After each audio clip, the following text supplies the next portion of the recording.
সবচেয়ে বড় নিরাপত্তার জায়গা হচ্ছে শিক্ষার্থীদের আগ্রহ এবং ইচ্ছা এটাকে সুসম্পন্ন করার, সেটাই হচ্ছে বড় নিরাপত্তা।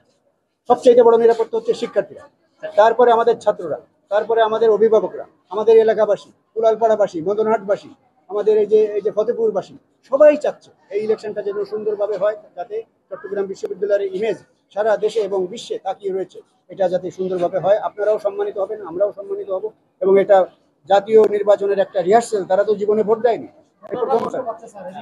ভোটাররা কষ্ট পাচ্ছে। আমরা এখন একটা বড় প্রশ্ন সেটা হচ্ছে, আমরা ঢাকাতে দেখেছি, জাহাঙ্গীরনগরে দেখেছি, ফলাফল পেতে অনেকক্ষণ